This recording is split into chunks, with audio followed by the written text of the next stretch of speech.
Hello viewers, welcome to Hila-P Sports and Entertainment TV. We are back again and this is a weekend review and we'll be discussing about, at the moment we are in international scene, so we'll be discussing about the World Cup qualifiers, especially the AFCON playoff that took place yesterday. Simeon, yeah, welcome to the show. It's good to be back. Nigeria surprised us yesterday, but though there was a bit shaky. They were a bit shaky, after scoring the goal, and then we'll come to that. But I just wanted to hear your reaction or hear from you. How did you see that game yesterday? Because at first, yes, I knew that definitely, because the Gabon manager before the game, he said that yes, they really study Nigeria both technology wise and also off field wise. So that means they really watch Nigerian clip so much and now to mark Nigerians, and we saw it in the first half.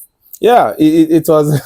I mean, it was an interesting match, and we all expected a very tough game, because everybody that finds himself in this kind of situation in the playoff will always want to give out the best, and Gabon gave out their best. The first half was a very tough one for Nigeria, even though we had one or two chances that we should have taken. I mean, yes. Akko Adams had that one-on-one chance, and then Osimhen had a couple of chances as well in the first half to actually punish the Gabonese, but we could not. I mean, it was really a very poor performance from Nigeria. Yes. Generally, it was a poor performance. It was, and I think I'll give it to the Gabonese. The coach, they really had the game spot on, and his game plan was to sit back and suck up the pressure and then hit Nigeria on the counter attack, and it worked out for them. The first half there was no goal. We had to wait and dig deeper the second half. And there came the moment that Akko Adams has to now safeguard the game and lead and give Nigeria the lead. Yeah, it was a very he was very, very fortunate to get that goal at that moment. To be there at that moment. So the goal was fortuitous for Nigeria, and it goes to show you how poor we were in the first 90 minutes. Because if we had converted our chances, scored our goals, they would have killed off the game. And he had that opportunity. And thank God he took it, and it actually helped us, because you can imagine if he didn't score that goal, and then at the end of the day they scored. That goal. Okay, Simeon, look at there's something I want to react on. There's something that happened yesterday. The penalty, against Nigeria, there, right there. For you, as an analyst, is that supposed to be a penalty? No, I don't think it's good. The contact was that much. But there was a contact. Drawing of shirt in the 18-yard box. But it was not really a clear, obvious penalty call. If you remember as well, there was this first half we had our own contact. There was a handball, definitely, and the VAR looked at it and they said it was not that obvious. Yes. And whenever VAR looks at incidents that like that and it's not looking very obvious to them, I think the VAR did a fantastic job yesterday. Okay, we're scared that the South African because the funniest part of it is that the center referee is a South African, the VAR South African. Exactly. We were actually scared and worried that they were going to, because we all, I think we saw what the Minister of Sports, South African Minister of Sports, was saying about Nigeria, how they wanted Nigeria to be sent out, to be eliminated. Yes. Since Nigeria were not supporting them when they were having issues with Tebuho Mokwena. Yes. They want Nigeria to. So when you make as a figure, public figure like that, you make such comments, it makes people to now wonder if it is even, if they're going to get an unbiased referee, if you are giving them referee or officials from South Africa. So when those guys were mentioned that they were going to officiate the game and they were from South Africa, everybody in Nigeria thought like, okay, maybe this is their game plan. They want to now not even in Nigeria. Many pundits, foreign pundits, they were against it. They keep against it. But FIFA knows what they are doing, because when you hand over this kind of a thing, they're expecting a top-notch decision. Exactly. And the officiating. Yeah, and I'm very sure the officials from South Africa must have looked at the whole thing and seen that, okay, if we mess up, people say that we're going to mess up. So we have to prove them wrong. Yes. Do you understand? And that's what they did. They actually did very well. Yeah. The referee in the pitch was very fantastic. Okay, looking at that first game, that first goal by Akko Adams. Did you ever, because prior to the game, to the goal rather, I never saw any pressure.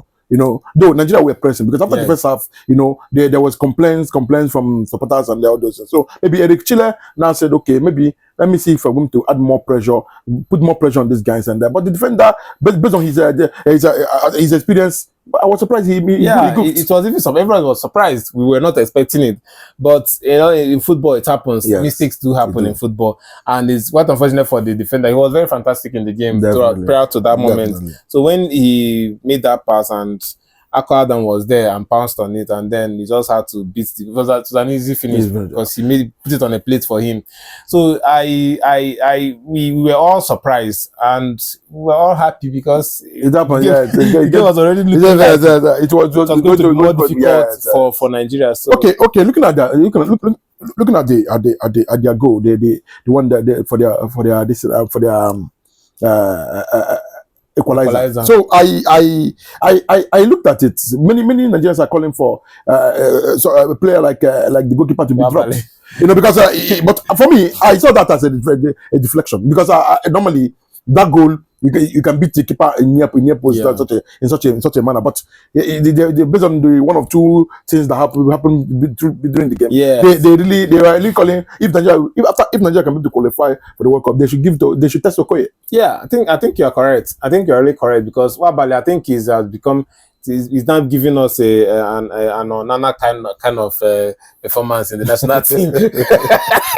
Manchester United fans will come for you because you're calling a lot for them. That's why he's on loan. Well, they will actually understand that I'm saying the truth, because I think Wabali is becoming overconfident. He's actually putting overconfidence in his game, and it is going to hurt him. It is hurting him. He's making him make mistakes. Okay, apart from the goal, even though it was a deflection, I know some people will still stop that goal. But apart from the goal, there was a time they gave him a back pass instead of him to keep the ball away. He wanted to control it, and he hurt himself. Yes, he nearly got the ball nearly entered crossed the line, and the player that was coming actually nearly blocked it or maybe blocked it, and it might now enter the back of the net. Now Chile, are you seeing Eric Chile telling him that okay, no, you need to relax in the finals on Sunday? I think it's long overdue. Maduka Okoye, I mean, by all standards, Maduka Okoye is playing for an Italian football team that plays in the Serie A, with Udinese, and Wabali is in South Africa playing for Chippa United, not even for the bigger teams in South Africa. Chippa United is like a low football club in South Africa, and you are placing him above Maduka Okoye, who is playing on a tougher league. Who is more experienced? I think, of course, Maduka Okoye is more experienced. Because he's in Europe. Right? He's in Europe. He has played in the Nations Cup before. Yeah. Long time ago, before Wabali was used in the last tournament. So, but Wabali... Can we say that Wabali is overconfident that is disturbing him? Yeah, I think overconfidence is one of his problems at the moment, and he needs to actually... But you're overconfident, but you're making errors, unnecessary errors. No, when you are overconfident, it makes you forget to be cautious of what you are doing. Do you understand? Because there are some certain things, certain risks he should not even be taking. Yes. But because he feels like he can do whatever he likes, he's doing them. And maybe he has not really understood that there is a competition in the bench for him. And if Maduka Okoye comes in, maybe in the next match, if by any means the coach decides to use Maduka Okoye in the next match, and he ends the match with a clean sheet, I think that would be it for Wabali. Is that the message to Wabali? Exactly. Okay, Sibian. Now, looking at the goals that later came after the equalizer, you know, Chide, that particular pass from Ndidi, it was a very fantabulous and fantastic pass, you know. That game, I think you're forgetting Siemens miss. I'm coming to that because I'll talk about these two goals there. Then I'll come to that. But I'm talking about the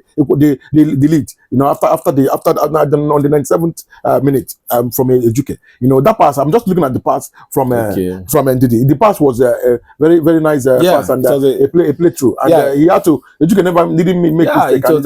I think Nigerians we all needed that goal. At that moment. Because the game was already becoming everybody was tense at the moment. The room everywhere. In fact, everywhere you were seated watching that game, everybody was getting tense. Everybody was becoming scared that okay, this game might actually go either way. And when they picked up the ball and then sent Chidere Ejuke through, everybody was like, let him just score. And rightly so, he scored that goal. And from that time, I think from that goal, the momentum now increased. They picked up from whatever, at a point it was they started looking as if their momentum and their morale was going down. But immediately Ejuke scored that goal, they picked up, and then the momentum increased, and the goals started flowing in from that moment. Okay. Now coming to Osimhen missing that minute winner. But I was thinking that he's going to be flagged offside, but I never knew he was offside. It was now half, and he ran through, and we were expecting him to dribble, because I was expecting to dribble that goalkeeper, and sort to go in. But I was surprised he had to place Osimhen had a very, very poor game from the first minute to the 90th. In fact, let's just say that he from first minute to 90 minutes, he was totally poor. He was very, very, very. But now was Villian exactly. I think it's also a story of from villain to hero. Yes, because at that moment he missed that goal in the 9 minutes. I was like, what the heck? So when he missed that goal, everybody thought like, okay, this is it. It's over for Nigeria. And now I'm very sure Nigerians must have prepared how to attack him. Yes, because everybody would have blamed him for. I've already prepared. Not even Nigeria.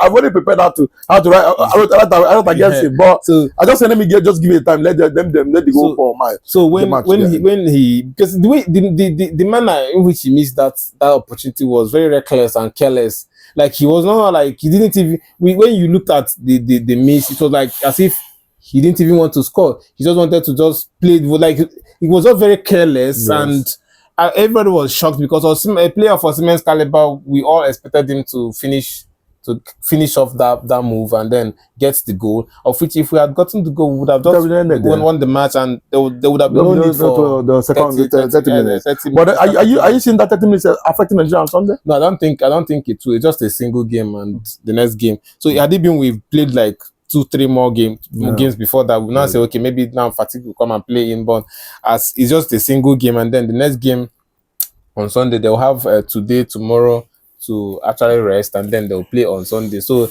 I don't really see the extra 30 minutes affecting them. But I think them coming to the extra time to perform at the level they performed, it was amazing. For them to come out from that shock, that situation whereby their morale was already going down because they had a lot of chances and they could not score, for them to actually come out and pick up and then still play the way they played in the extra time. Yes. I mean, it was commendable, and it's good to see that Nigeria can actually switch up and find a way around their situation, their issues when they are not playing very well. So it was a very good sight yesterday. Okay, now coming to Osimhen, the 2 goals. It was so nice. Wonderful goals from him. The first one, being given the pass, and the second one was so cool. He took it upon himself. He had the ball pass through through the defense, and slotted it, and had to slot the goal. Yeah, I think the first goal was he collected the ball from Frederick Benjamin, and that young boy, that Frederick Benjamin is going to. That boy is going to. It was amazing. In fact, he keep on improving in each game. He keep improving. Like he has been doing well. Like when I watched him yesterday. When he picked up that ball, he dispossessed somebody, collected the ball, and then took off, and he saw Osimhen and gave him the pass through midfield from the back. I was really thrilled by that young man. He's still very young. I think he's 20 or 21 years, and he's really going to be a top player for Brentford when he comes back from his loan in Belgium. Definitely. So for him to perform, I see him being versatile. Exactly. He can play two across the defense. Yes, he plays two. He plays defense. But I think he's somebody that can still play in front of the fullback. Sorry, in front of the defenders. The as a number 4. Do you understand? He's very, very versatile. And he marks. He's very, very strong. Very, very athletic. Wow. So when he gave Osimhen that pass, I mean, Osimhen. Now when you see that situation, was more difficult for Osimhen to score than the first one. Yeah. But I think Osimhen scores more difficult goals. Osimhen rarely score easy goals. When you give him, I think he misses most. Even the first and second goal was something. The second goal was even more difficult. What difficult? And the way he took the ball from a long pass from he just took the ball. So Osimhen always scores that kind of goal. Yes, so it's always easier for him to score difficult goals than easy goals. So okay.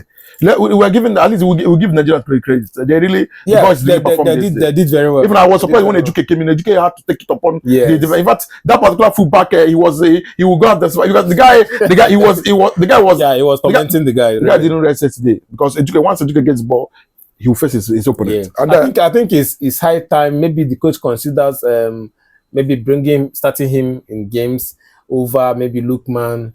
Because Lookman yesterday was nowhere to be found. Not only Lookman, Chukwueze was not. Chukwueze was just jumping as well. He was okay. Yes, I know. I think he was actually brought in the first 11 because of his performance against Benin. He was very good. He did very fantastic in that game. And I wouldn't blame the coach because if you do well today, definitely I'll play you tomorrow. So for him to put him was not a big problem. So, but he could not match that performance. How do you see Moses Simon?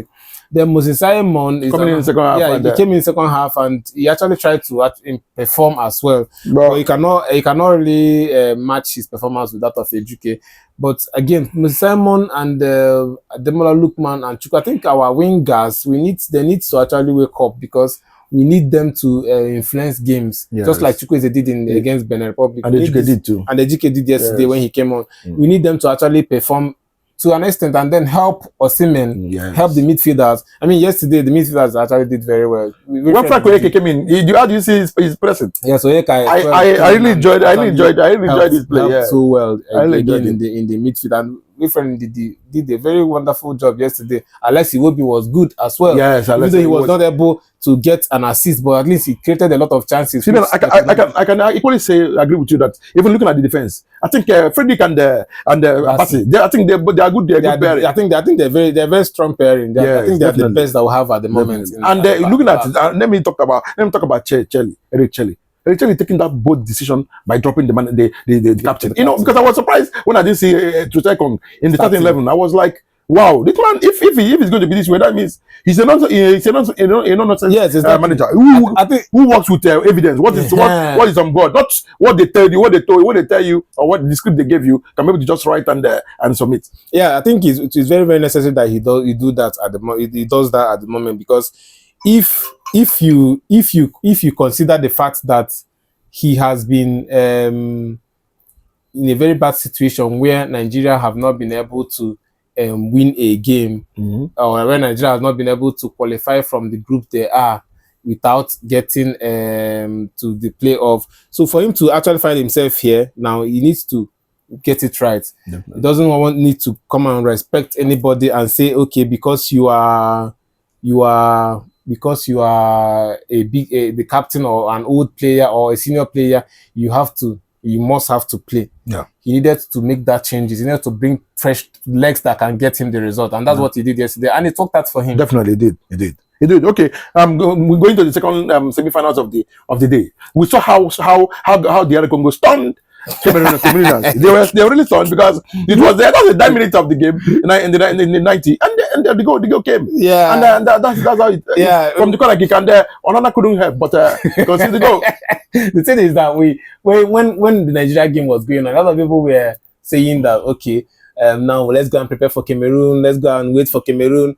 Let's go and wait for Brian Buemo, Baleba, Onana. Yes, but at the end of the day, DR Congo was like, no, this is not. Yes, we need to fight it, and we need to go to the World Cup. Yes, and after that, their debut World Cup. This is their second. If they come up to beat Nigeria in the final, this is their second.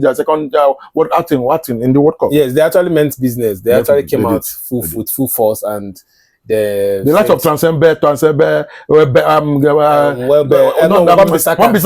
these are the guys who really want to push. They actually came out with full force and made sure that they get the results. Okay. And Cameroon, everybody expected them to win that game. Yes. But they messed up the opportunity, and the World Cup chance is over for them for the next year World Cup. So they'll have to now go back to their drawing board and then get ready for the AFCON. Okay, now back to finally on Sunday. How are you seeing it? Nigeria up against DR Congo. Who do you think is coming up? I think the Nigeria team there, with the performance yesterday, if they can perform at that level, especially their performance and their extra time, if they can play at that level, I think we are going to get finish up in the first half. They should be finish up in and again, another thing I'm very sure another thing that Richelle will be interested in working out is making sure that they convert their chances whenever it comes. Definitely. Because it's very, very important that when you get these chances, convert them, take them, so that it doesn't come back to haunt you later in the game. Okay,